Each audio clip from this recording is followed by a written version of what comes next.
could just put a message in the chat window. So this is episode 2 of the Super CX Week, which is brought to you in association with Oracle. And it's a part of our Let's Talk CX discussion series. So thanks to all of you for joining us. And many of you were with us yesterday as well. So thank you for that as well. So today we're going to talk about how better CX can actually connect to better profits. And recently I was reading this piece by Professor Nirmalya Kumar of the London Business School, and he talked about why is it that CMOs often do not get to be CEOs. And he said, the trouble is that marketers often are seen as the voice of the customer, and they appoint themselves as the advocate for the customer experience. And unfortunately, that's perceived as being a cost center. So we are the people saying that, hey, you've got to improve this, or our CSAT survey showed this, or our NPS scores are terrible. We need to do this to improve it. But typically, it is positioned as, we need to launch that new app or something new and which looks costly to the CFO and CEO's eyes is what we suggest. And that keeps us out of the boardroom where they really want to hear about how are you going to add to my revenue or to my profits. And this is actually where today's session comes in, and we're going to give examples and templates and frameworks to show you that actually better CX doesn't have to be a cost center. It can actually be a profit center, because there are two ways to look at it, right? So one is to argue that if you don't do this, then your customers will run away, and that's true too. But then to also say that, customers are willing to pay a little more for the elements of service that are important to them, and we could look at segmentation or other means to identify these people and the bits that they are willing to pay for. So we could use analytics and uncover gems like, in a hotel room, do people care more about the shower, or do they care about the Wi-Fi, or do they really care about the thread count of the towels? And then, you obviously price around that. So that's actually the theme for today's session. We have 3 speakers, including me. We have Ratnesh Mehra, who's a customer experience strategy and transformation leader from Oracle. So he'll be sharing his perspective on this topic. And our second speaker will be Projit Chakrabarti, who's the head marketing services from NDTV, and he has a very wide experience across industries and some interesting frameworks as well. And the last speaker is going to be me, and I'm going to be talking about how we can apply Maslow's hierarchy to the CX tangle. So that brings together, one framework with a whole new idea. And I hope you can enjoy that. So now I'm going to hand off to Ratnesh. Are you there?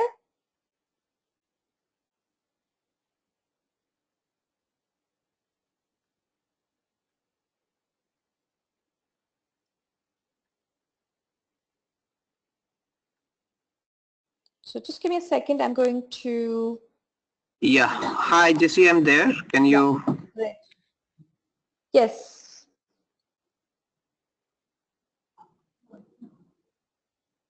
Okay. Hi. Hello, everyone. And thank you for attending. Just give me a minute before I just set the screen up.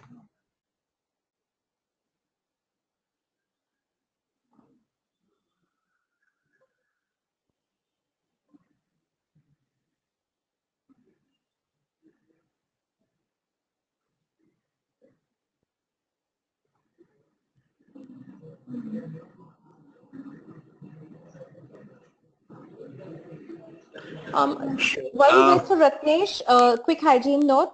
If you have questions to ask, just post it in the chat window, and we will take spoken questions only at the end of the session. Sorry, Ratnesh, go ahead. All right, sure. So is everybody can see the screen? Yes. Okay. Let me just see how do I minimize this. No. Sure. All right. So good afternoon, everyone. Thank you so much for joining in. a very brief introduction about myself. My name is Ratnesh, Strategy and Transformation CX Director for Oracle, responsible for India. Plethora of experience working both on implementation side, consulting, as well as with product companies in this whole good old CRM CX space. So, a very interesting topic about better CX and better profit, because for a lot of years I've been on the side where I've been uh, building a use case to organizations talking about the benefits of CRM. And I always thought CRM was kind of a notional and intangibility around it. At least good old 10 years back when you used to do CRM CX implementations, building a use case, a benefit case used to be quite difficult, but obviously it's no longer there. And the reason is the whole new world of digital we are going on. And that's what is today's. It's much easier, but obviously it's also complex because the good old traditional CRM CX has evolved into a kind of a digital giant, and unless organizations are aware of what they're investing in, how they're investing in, which platforms they're going in, it becomes a bit tricky. So we'll go there, but just to initiate and start. Uh, so apologies if there are visitors outside this country who are also logged in.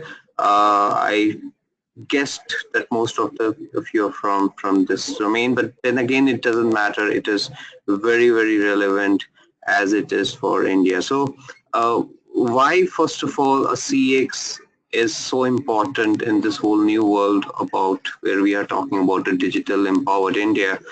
Because we are going through a transformation like no other. We are one of the fastest growing economies in the world, and we'll have almost 700 million people in India online, 60 million mobile subscribers.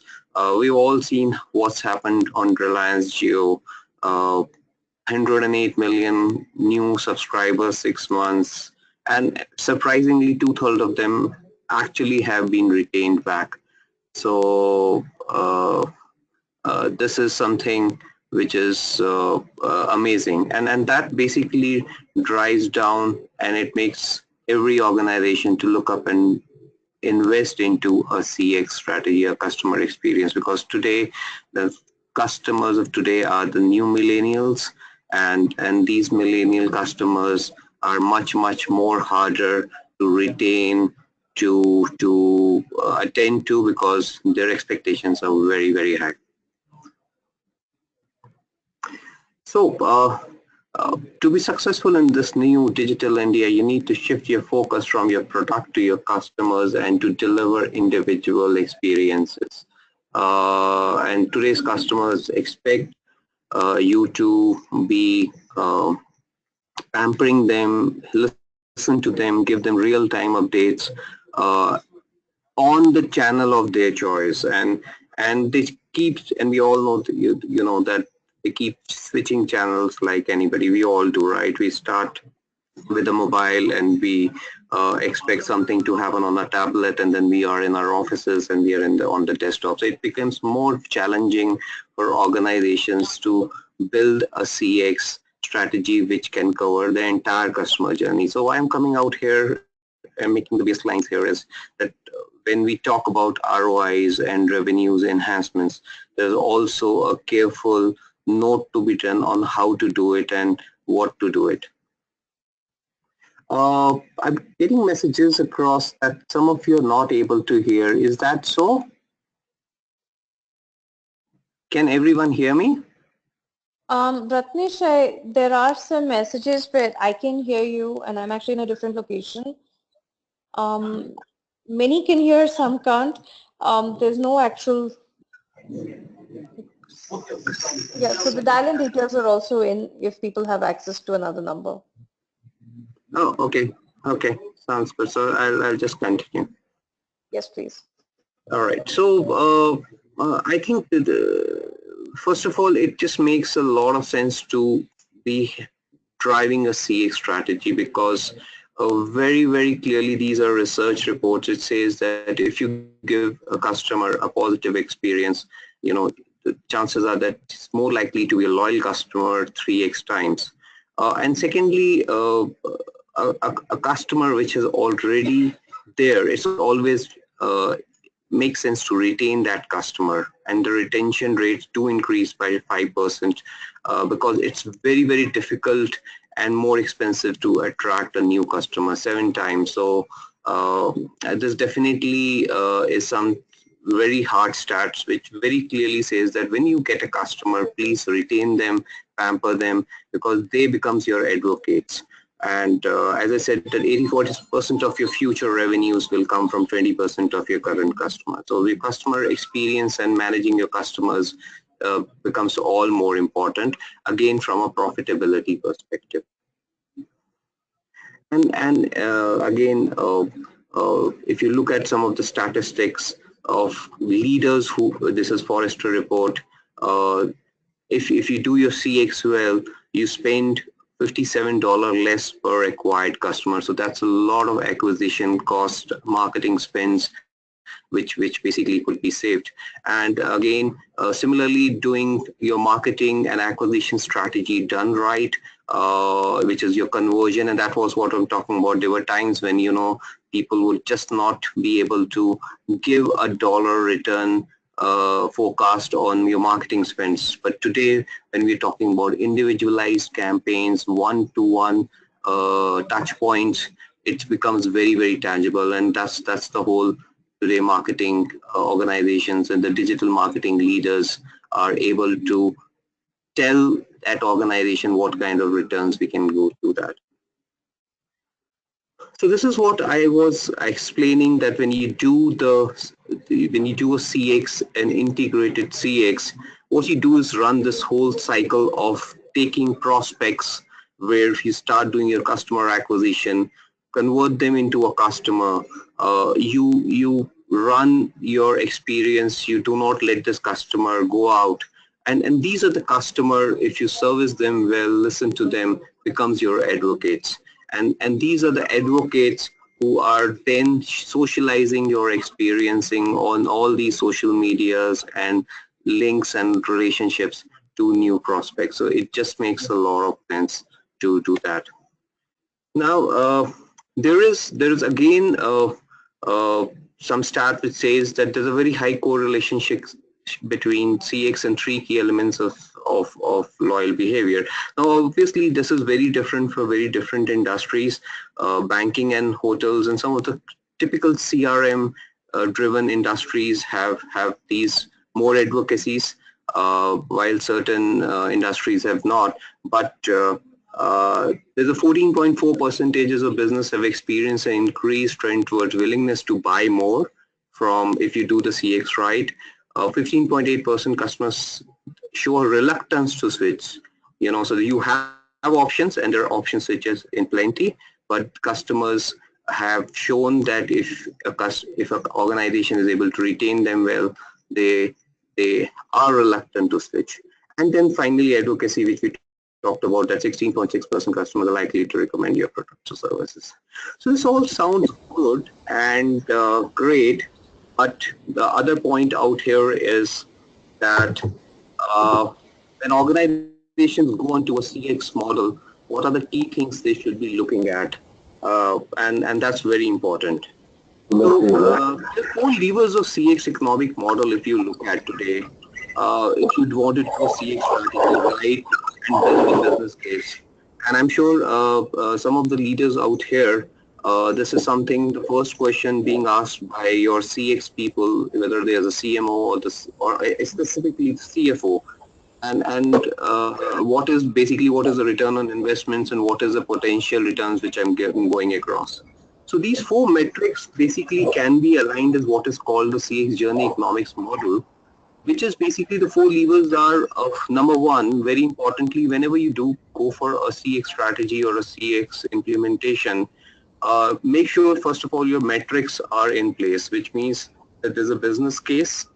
You build a business case either internally or get a consulting organization to build that for you, which basically tells what are the metrics with which your CX would be driven. Secondly, it's not a bottomless hole. So, you have to very clear about what is the cost you're going to sustain on. And the cost is not only a one-time cost is a sustainable cost. That's why organizations who succeed make not a small one-time CX inputs. They create a CX strategy, and that CX strategy is what drives the investments. And finally, when you do a benefit estimation, you also have to have an organization which is aligned to it, which is where we're talking about an organizational alignment. You have to have a governance model. You have to know what CapEx alignments you're doing and what is the organization. And tomorrow we are going to be talking more in detail about this, which is where is how your organization and your own employees needs to be aligned with the CX. This is a parameter which is very important, because when you're looking on for your ROI or for your revenue increased, you need to make sure that whatever you're spending, you have a very clearly defined strategy on where that money is going in and how much you're going to earn out of it. Okay, so very important, this is an example because a lot of people do say that this is a very typical talk on B2C. What about our organizations who are primarily delivering to Indian market, which is an 80-85% B2B market? So either through your channels or through directly to B2B customers. And my humble statement there is that this is as the dealers and the distributor driven businesses are as relevant. And this is one example which I'm giving in from an automobile industry, where the revenue can be very clearly linked, not only from an acquisition, which is your sales, but also around the service and marketing. And these are just some hypothetical numbers. There is some research around it. But if you see that if you manage your B2B interactions, including your partners well, there are various touch points and process areas which you can improve, including pipeline management, including revenue streams, including service touch points, and those all can contribute to increase in revenue. So either it's an increase in revenue or it's in terms of cost optimization, but both ways that's a direct impact on the profit. So it's as relevant to a B2B as to a B2C segment. And finally, I think very importantly today, what's happening with the CX is this whole new innovations, and we are all talking about IoTs, chatbots, and data and AI driven CX solutions and CX touchpoints. And what it is doing also is creating an absolutely new sets of products and services which organizations had not thought about it earlier. And this also gives organizations both new services and new revenue models, as well as things like chatbots and assistants. And we are all in the IT industry be hearing things about automation, and it's a real fact. Organizations are looking at automations to remove redundant jobs and do cost optimization. So that's very clearly, unfortunately or whatever, but that's what's hitting the IT industry in India right now.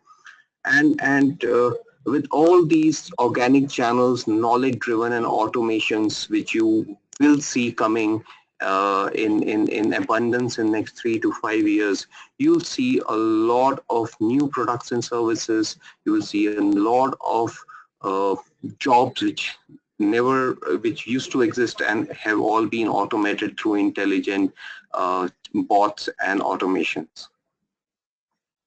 A couple of examples. For example, Hyundai does this monetization. This is not Hyundai India example, but this is Hyundai who does a monetization of connect cars and sells services and solutions from the data it is constantly receiving from some of the chips it has put it into its cars. Cisco does this. It has created new cloud-based business models based on the new digital services they offer. So what I'm saying is that the leadership organizations are using this whole set of IoTs and trillions of tetrabyte data which is coming in to make intelligent business and revenue models which can increase your profitability, increase your revenues. So basically what we're saying is it helps both. It gives you in terms of growth of revenue, it gives you new service offering, as well it is giving you operational improvements and increase efficiency. So both ways, it has a direct impact on your profits.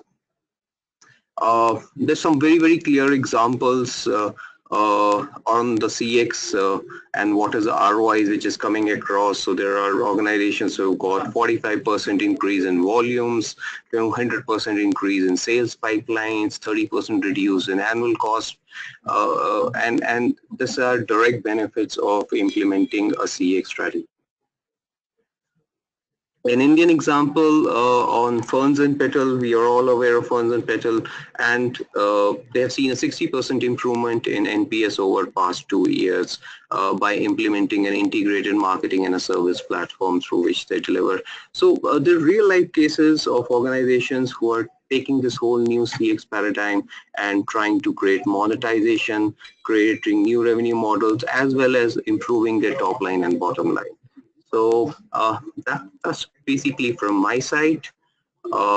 And Jesse, thank you so much. I'm available here for questions, and I love to answer all your questions. This presentation will be available, so you can reach out to me directly afterwards also. Thank you so much. Thank you so much, Ratnesh. And, you know, we've also done some other sessions with Ratnesh, and it's always interesting to learn about particularly the examples from India. And now we have Projit Chakravarti from NDTV. He heads marketing services there, and he's been exploring ATL, BTL in the media context, and again specifically from the Indian context, he's going to talk a little bit about the frameworks and the approach that works for using CX as a means for revenue. So, you know, is an app something you do for convenience or because everybody's doing it, or do you actually get profits from it? So over to you, Projit. I hope you've got, yes, you've got connection. So I can see you there. Everything that I was supposed to send across. At the outset, extremely sorry. I think the traffic situation is good. I think the traffic situation... problem. You're right on time, so go right ahead. Right. So I'll just kind of open my PPT and get on with it. Yeah. So essentially, okay. Essentially, we've been kind of blundering around in the consumer experience, big data environment using ubiquitous tools that we have kind of customized in a proprietary fashion. A lot of the concepts are not new. I think broadcasting is a fairly canonistic, or communication is a fairly canonistic kind of approach where technology and knowledge and software and improvements in codes have improved capabilities. So I'll kind of take you back right at the beginning, and some of these slides kind of go back a span of 25 years, and I think the currency of the data is not so important because the basic templates still apply. The silver lining there is that, I mean, you ain't seen nothing yet. The Indian market is still relatively so unexplored, and that's the context I'm trying to bring across of how industry data, which talks about the fact that we're doing extremely well and the consumers well served, is that same data you flip around in terms of the access that the data suggests as opposed to a priori variables, you see a completely different picture. So having said that, my interpretation from a broadcasting point of view, especially the independent broadcasting, independent media content environment we are moving into, basically the value chain flows with trend spotting. Everything in terms of journalism or artistic content or maybe narrative or fiction, all of it basically stems from identifying trends. We kind of do that through the base variables we have in the television currency of ratings, where we call it a CUM, or we call it a unique reach, and that is analogous to trials or pickups in the consumer marketing context.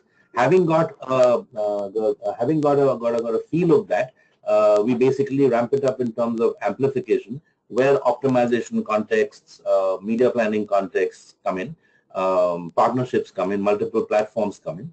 And once we've kind of reached the desirable decibel levels, then we look at engagement, where other tools, other indicators in terms of thresholds of viewing, in terms of frequency of viewing, patterns of viewing. Now with social media and digital interfaces, mobile interfaces, we can look at it in terms of context of consumption, whether he's viewing it at the office. It's led to us being a little kind of presumptuous and coining new attributes. So we've got something called media graphics, we've got something called technographics, and it's basically crossing the variables with technology and with media.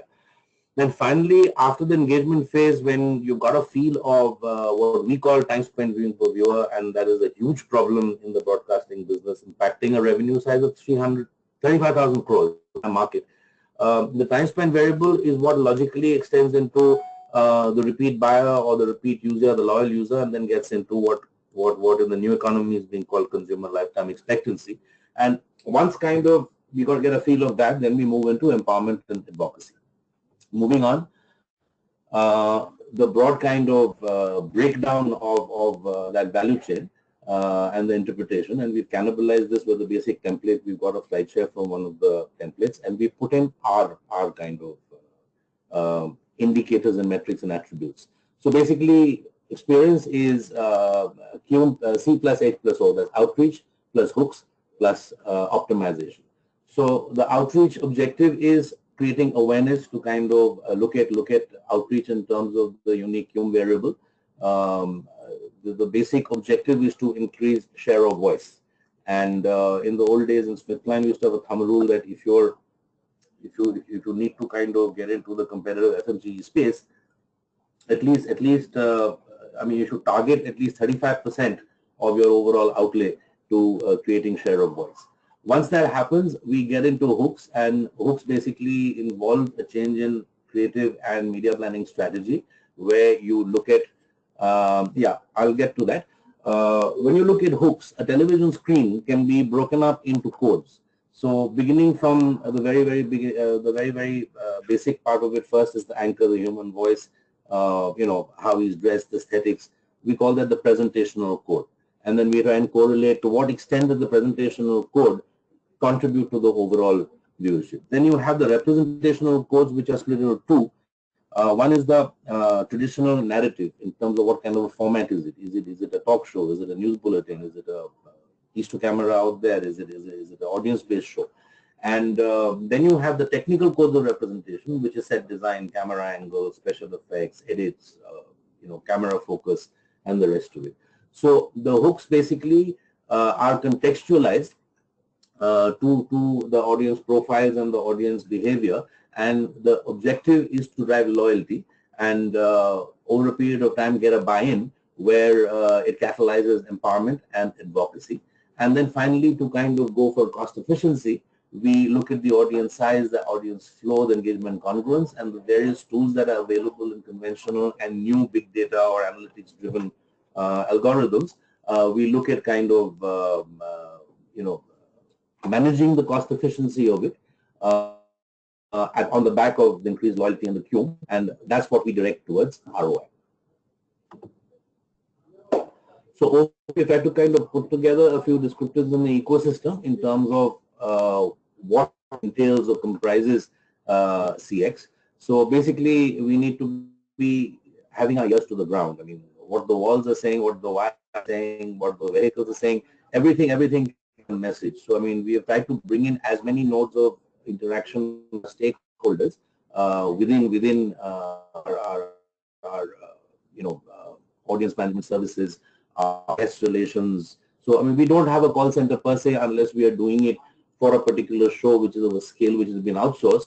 But on an ongoing basis, we take the help of a outsourced PR agency, and we kind of put together email, we put together letters to the editor, we put together complaints, we put together dissonances, a lot of what new social media tools are saying in terms of tonality and so on and so forth.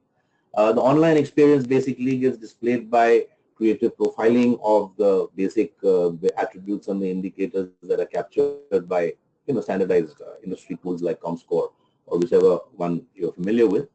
And new customers are basically comparisons in terms of some indicators are fairly structured where you can figure out reach. Like interestingly, we had a question from one of our very senior anchors, Vishnu Shom, on a decision of scheduling on the famous program Bucks here. Vis-a-vis this program continues first. And our challenge to basically explain why doing in terms of reach or it was gaining up the traction, and we will kind of verify because the meeting was on a fatter time and it was a daily schedule. So thereby the incidence of repeat viewing, which wraps the time spent variable, was better in terms of the alternate program. And in the trend, the moment stop was moved the first time slot, it shot up. After the elections, the impact on district factors because of the elections, followed by the IPL, indicated that it was long OTS hardware levels that depressed. But again, the moment environmental levels down, OTS levels. Sorry, project just one thing. A lot of people are saying there's an echo, so if you are on speaker or something, maybe you could take a look at that. Can you hear me better now? Is it any better? No. Do you have a audio? Hang on, let me get. Maybe you can speak slowly as a suggestion. Okay. Slowing down, and is that? Can you hear me now? Yeah, it's better.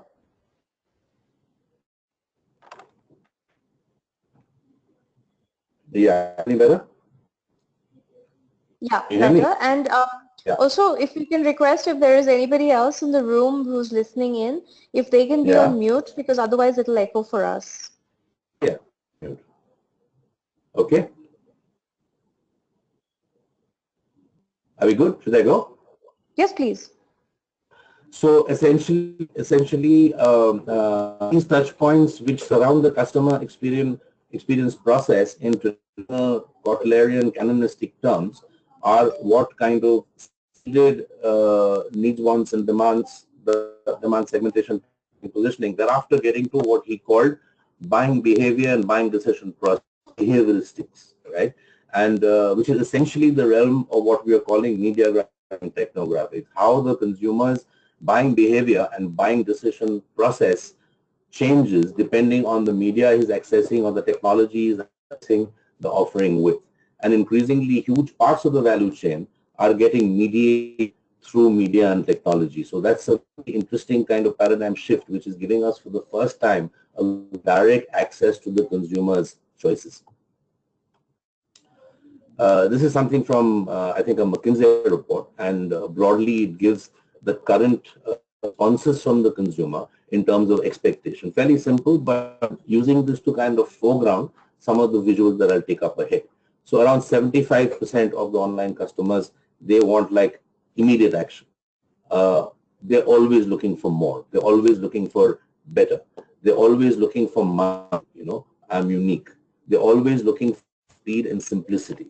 They're always looking for buzz. They're always looking for what I call the bazaar concept, because ultimately we have to take the chemistry and the energy of hearts online, and how we do it depends a lot on consumer experience. And this applies to the US. I think in India, privacy is something that is getting better, but I think a lot of policy and a lot of self-regulation needs to come in there. This is our media ecosystem, and it essentially broadly profiles the broad stakeholders between the broadcaster, which is here, and the consumer. And I've tried to kind of bring in all the various platforms, all the various value chain nodes. And if you follow the cursor, the problem with the media economy is here, this area, where all of it is essentially conventional analog turning into digital delivery.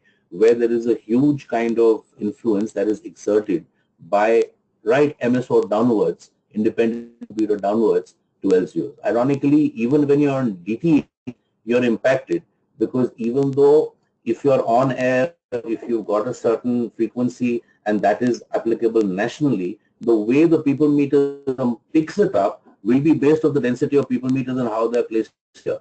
So the same anomalies which are controlled by the MSO system in DTH operators as well. So these are things we are trying to kind of throw up through infographics, and we're here with the TRAI. We actually present to advertisers saying, hey, compare to the most tabloid channels on reach, which means that the Indian consumers have good content. Where we get knocked out is time spent variables, and this is why, and this is how we can partner with you in terms of below the line activation to surpass and bypass these disruptions. This is essentially a context which I'll leave the PPT with you. You can kind of contextualize it to some of the slides.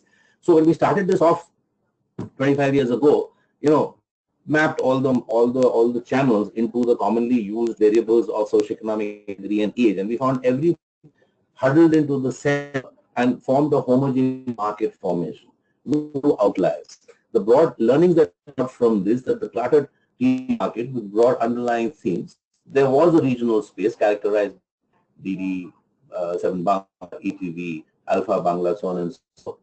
There was a new space which was characterized by being top right-hand side of the quadrant, where it was high in terms of age and economic category, but that character has changed soon.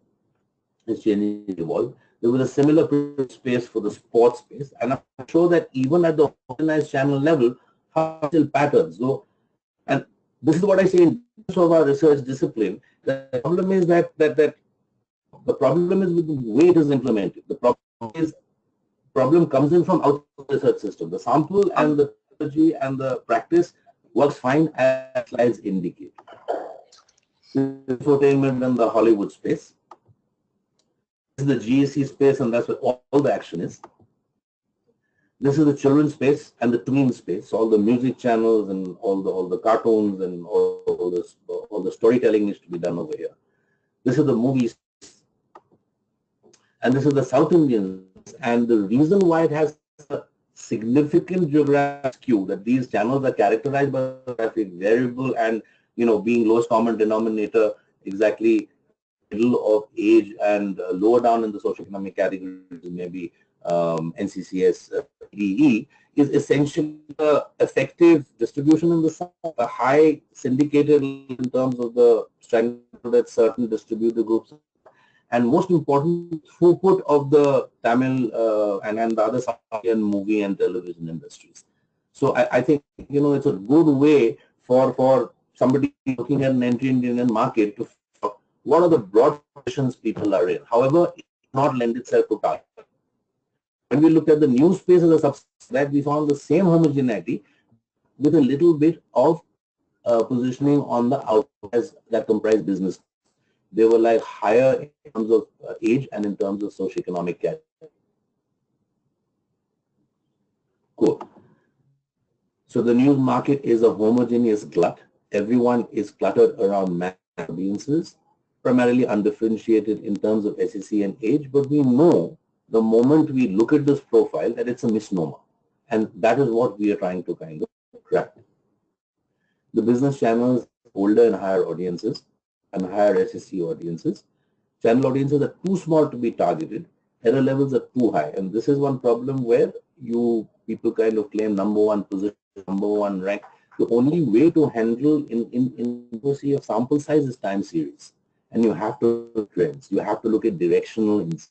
You cannot kind of use it like a dashboard till more and more big data to the fore, because it's based on a very inadequate, and niche categories are impacted by variations even in one people meter home. I divide these variances because of various factors into outliers, which are statistical properties, and the for the outlier is series. Then you have actually where the sample home is not behaving like it should. So you go and do a hygiene check, but it will be kind of on holiday, or you may be kind of watching the ticker or his channel all the time. He's counseled and he starts being okay. Then there is what we call the fiddle, where the home is tampered with.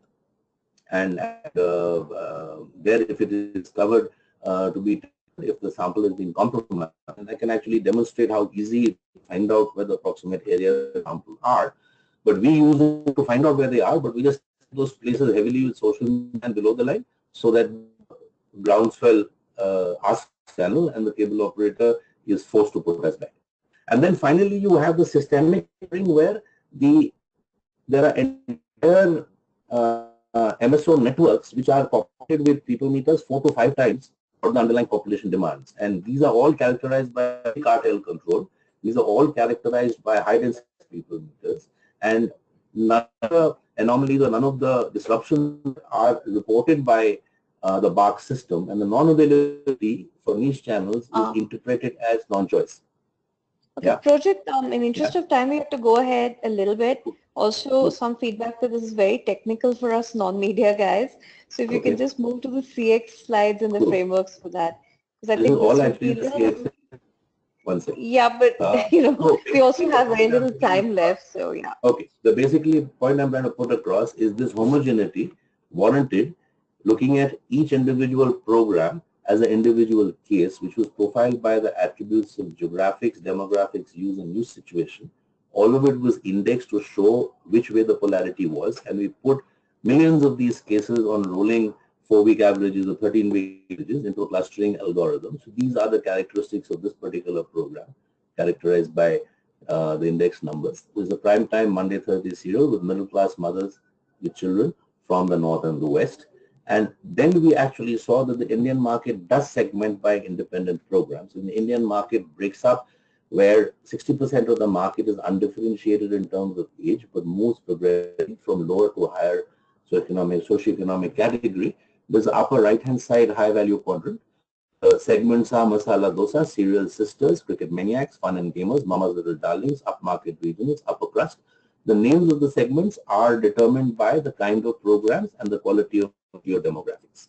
And then what we do is we mine down within each of these and we track them from week to week, and this is where the CX comes in. We can actually tell you what kind of programming codes, which I went through earlier, are actually moving audiences, and I have explanations for each of these shifts. So in a certain sense, it can be patterned into a neural network driven predictive tool. These are the parameters on which we can track it. This is a implementation when we did India's first AFP called Tango Good Morning India. When we pitched to them, the morning viewership of Star was in these segments, Deccan Daddies and Mama's Little Darlings. And it was, you know, lower socioeconomic category, and we gave them a guarantee that we'll move them to the high value quadrants.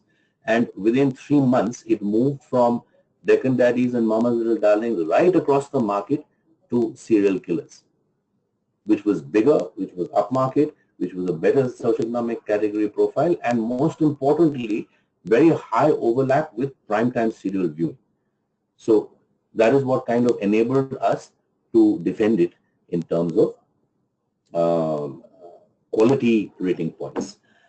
This is something we have done where we've taken underlying OTS data and we've been able to kind of profile how our content is disrupted across the various geographic territories. So we circulate these to our anchors, people who are getting more and more savvy with social and communicating directly with their audiences.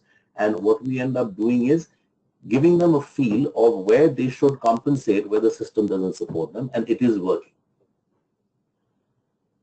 You know, a broad profiling of the sequence, understand needs, wants, and demands, prioritize impact in terms of value chain, insights in terms of behavioristics, nurturing the leads and customer plans for TG targeting, create a customer-centric information architecture in collusion with other departments to make sure you have honey traps for information wherever it is available. Process is extremely important in terms of speed and agility. So we are constantly retooling, constantly improving. And then ultimately, it's all about optimization, meeting the right volumes at the right point. Again, some broad kind of interfacing in terms of the business function in a sequence. We have pre-purchase, purchase, and post-purchase. In our case, it will be pre-viewing, viewing, and post-viewing. And that basically points towards the monetization aspect. So how we move towards monetization is by following this flow. This is basically how a consumer changes, how a QM viewer, who is anybody who's watched the program for at least a minute, becomes a loyal viewer, is by following this flow in terms of engendering trust. So you would see that even though this has been picked up from a cliched industry template, our only selling point today is trust. Is there on our building wall, we are advertising on it, and that has basically allowed us to kind of hold our premium and, you know, despite all the hostility, still stay on air. And some of the other slides after this. What happened to this? The ones I told you in terms of the Facebook slides, the social slides, the integrated media. So these are some of the points on the path ahead. I think silos, like one big sort of challenge we are fighting is, you know, ad sales doesn't speak to internet sales, doesn't speak to mobile sales, so we're trying to kind of marshal them together. And I think future media content pitches are going to be where you go to a client for a debrief and you say, okay, what do you need, what is your quality, what is your quantity, and then we park it across relative kind of affinity factors and our advantages and our capabilities, and we give them an integrated plan. And I think media planning and targeting and media decisions need to pan out not only at control of media planning and marketing, but it should have a relevance to trade, it should have a relevance to my finance guy should have his media plan, my distributive guy should have his media plan, my purchase guy should have his media plan. The others are fairly kind of congruent with other progressive business processes. I'll leave you the slide for posterity. A few of the slides got missed out because of the last minute glitch I had getting here. But what we've been able to do, frankly, and a lot of it has been with the kind of interaction with Paul Reiter and the kind of voices I hear from relatively luckier sort of the bigger boys of consumer marketing or marketing transformation, who've got all the firepower. And it's quite redeeming to see that, you know, things we have managed to do intuitively and we have managed to execute through Excel are pretty much what the industry is kind of using across the day. I still find the traditional tools of cross-tabbing by segmentation variables, by looking at some kind of a segmentation paradigm and a perceptual paradigm, the most important tools for a marketer and brands. I think the future kind of depends on bringing more and more sources of data which are non-sample based, but which is real data, because there's a lot of it flying around, and to visually graph them. And I think it all kind of depend on visuals. We also kind of trying to bring in visual anthropology, visual analysis, where the content determines the target audience. So say, for example, things like psychographic, sociocultural factors are notoriously difficult to capture. The only psychographic study done in India historically is PSNAPs, and last done about 15-20 years ago.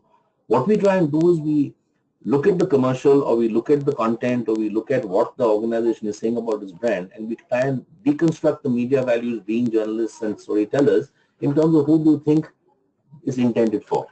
And that's not rocket science. And once you get that, I think we have to get away as marketers from this fetish of, you know, decimal points and, you know, ranks and, you know, small little gains or little kind of differences in terms of accuracy, which a lot of the, you know, big data and the algorithm environment is kind of bringing out.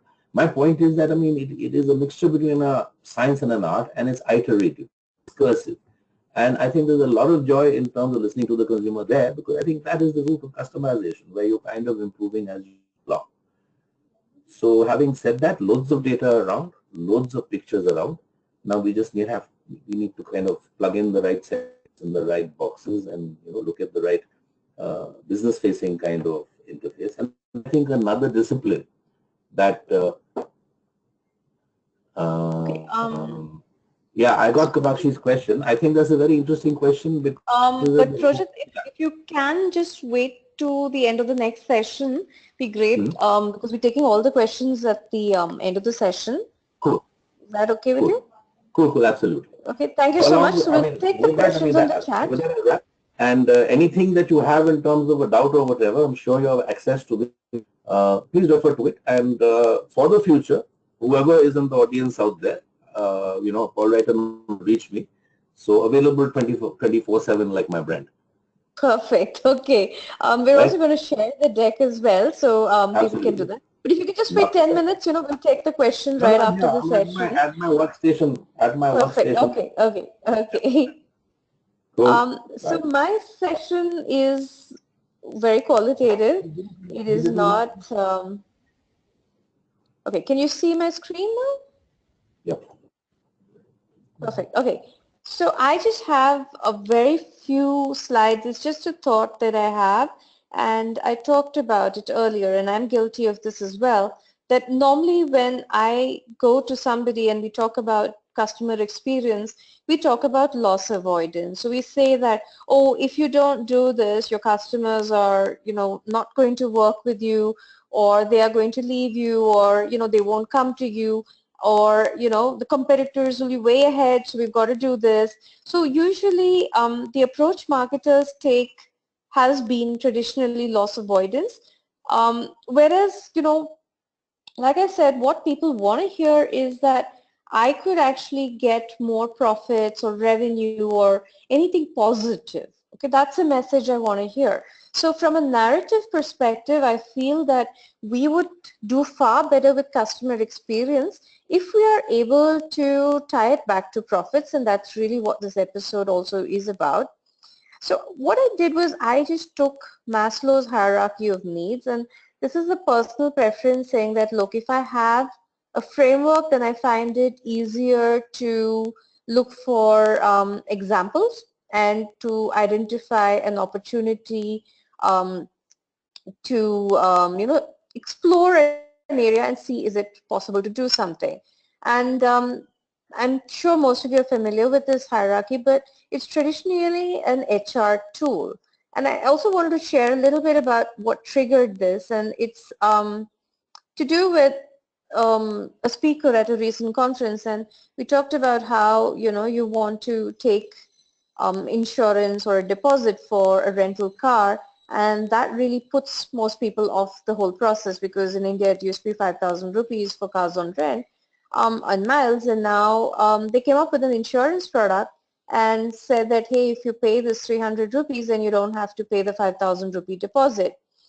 So that actually is a different way to look at it and say that the Maslowian hierarchy of needs also says you want security, and you would see actually a number of people popping up with this. For example, if you now book an airline ticket on many portals, it says that, if you would like to cancel without a fee, we just want 250 rupees from you. Or if you would like to insure this flight against delays and cancellation, we would require 140 rupees or whatever. So basically what we're saying is that we understand that you don't like delays, you don't like to pay when a flight is delayed, but here's a way for you to get this additional security. And by the way, even as I made the CX better for you, I also made a little bit of extra money.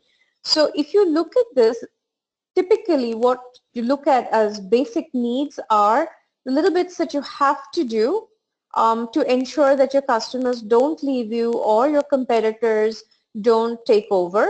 But the second level and the third level are really good spaces. So everyone's looking for security.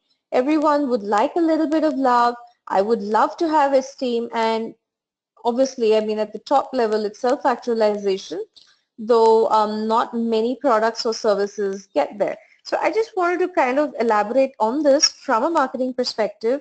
And so the first one is loss avoidance, a premium for niche audiences. So it's really, I just don't want to lose your customers, or if you're a really small kind of niche audience, I can charge you a little bit just to give you coverage.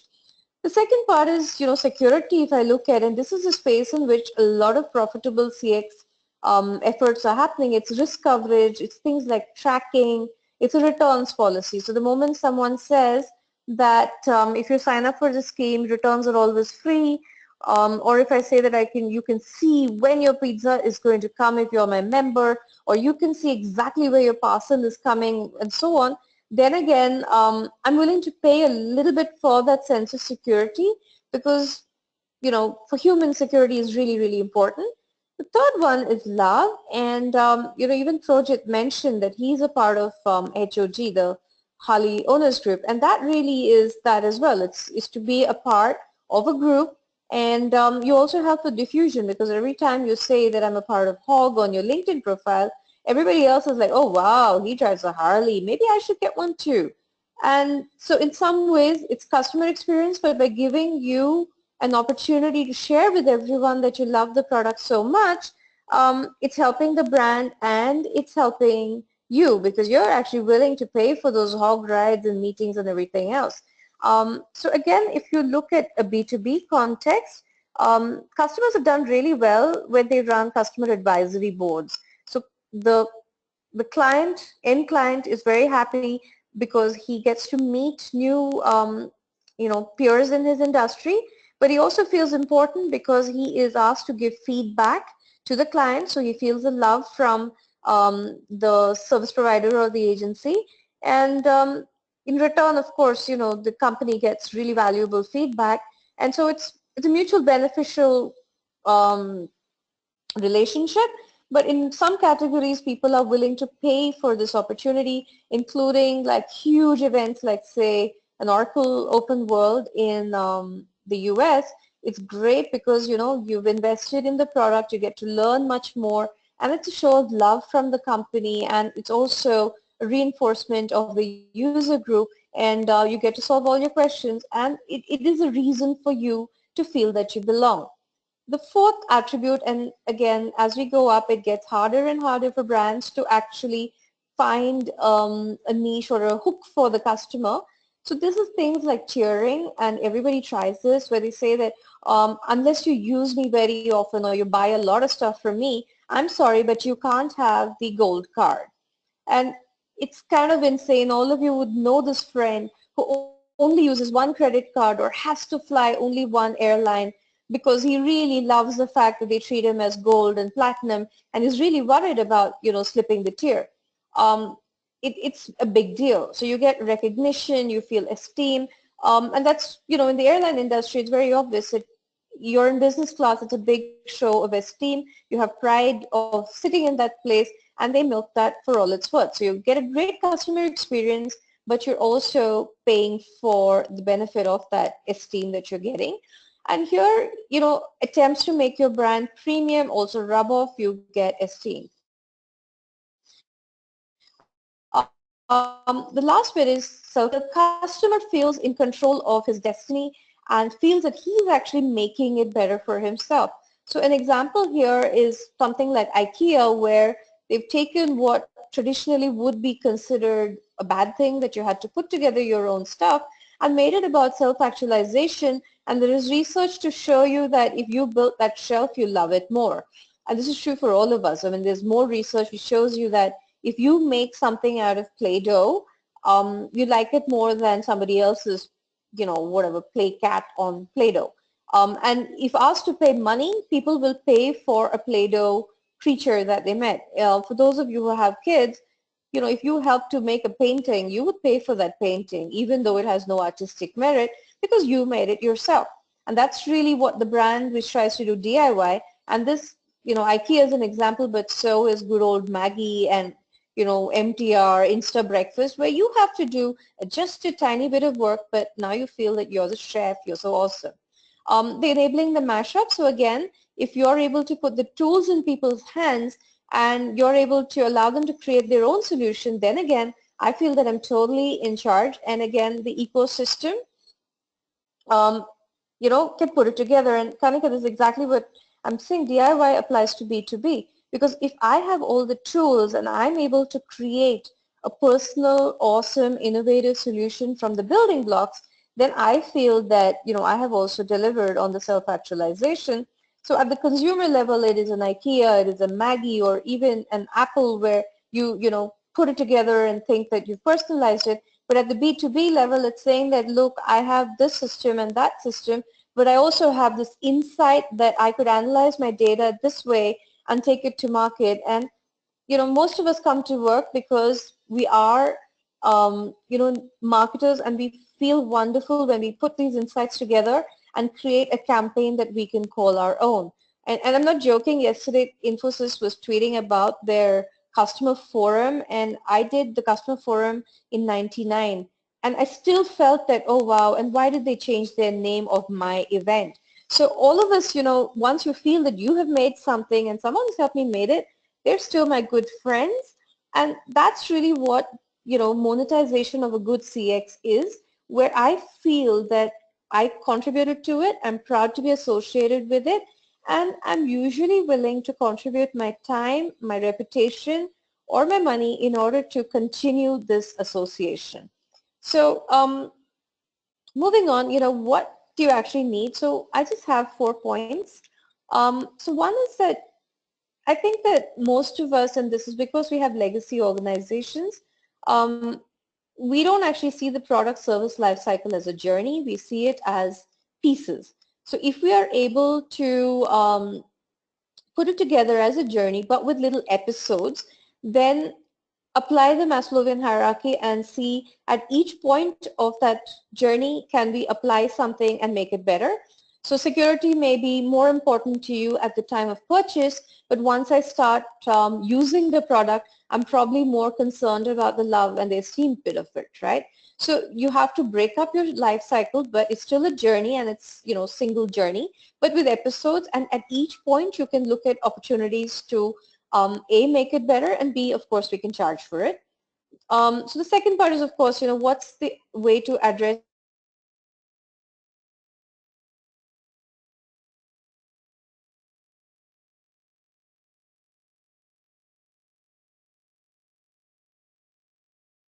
a way for you to grab more money from me. And all of us have been through that bit as well, right?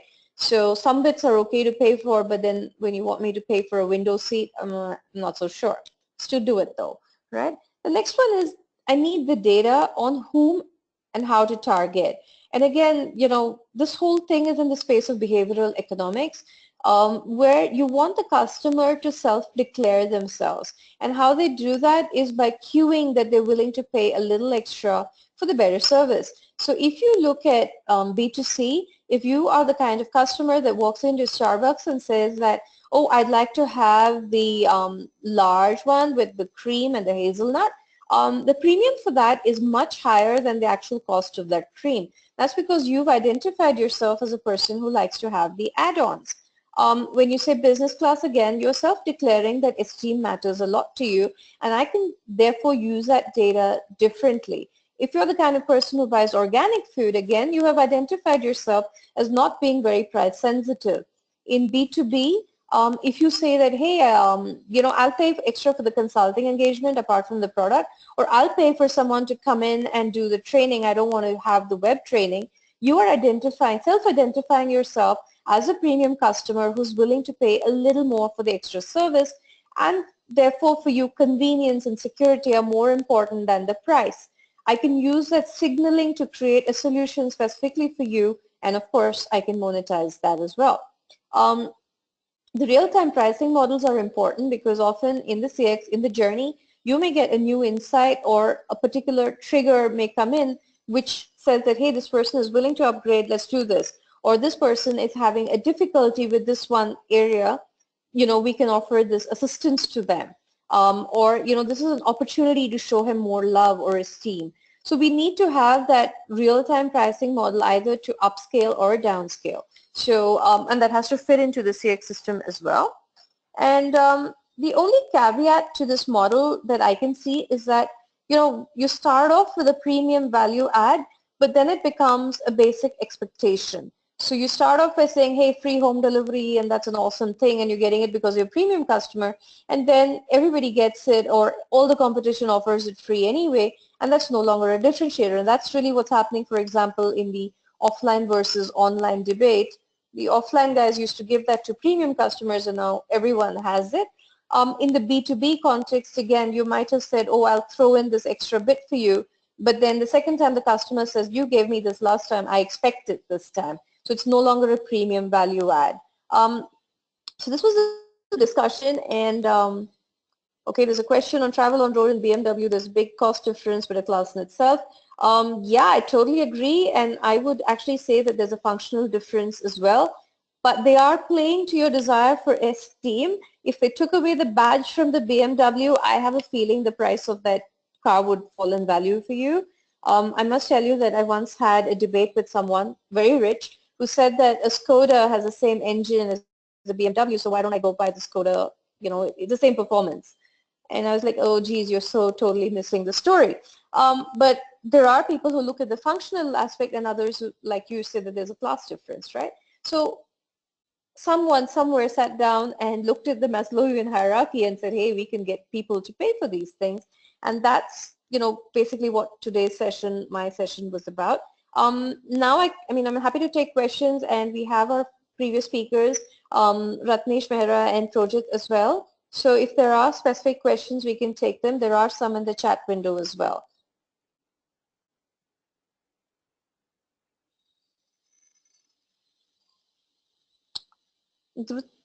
Dhruti, you were looking for Ratnesh. He is on the call if you have a specific question for him. And Projit, are you there?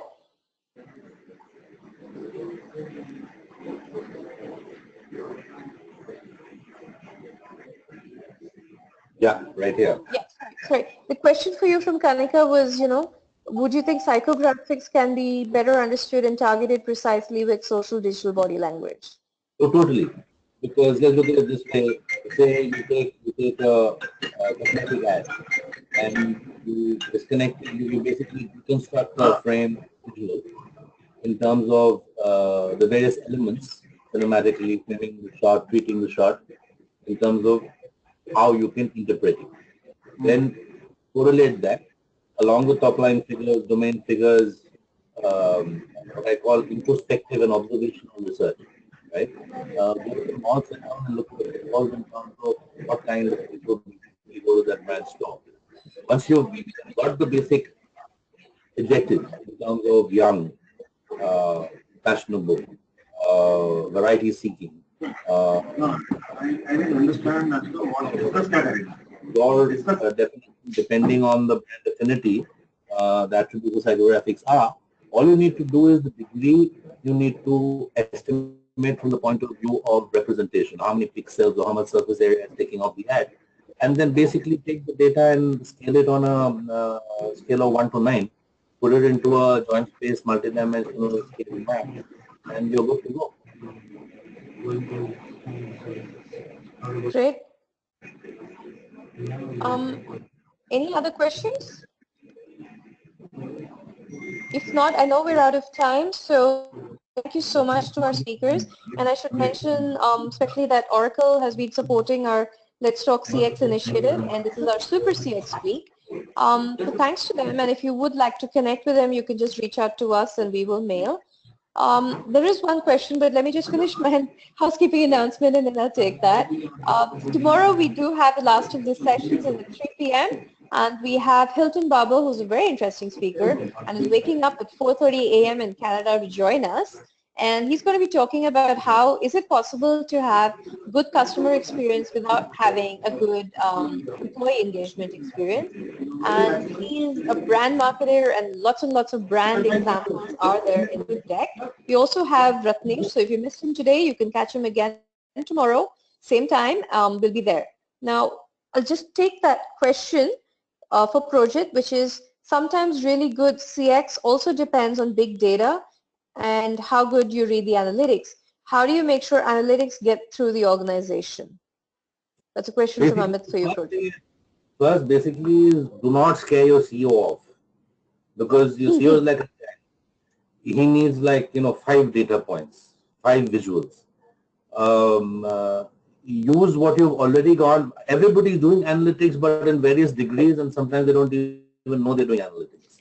And then take a process where ultimately at the end of the day, you can present the outcome in terms of visual representation to the decision makers, and with a way of backlinking to the nitty-gritty of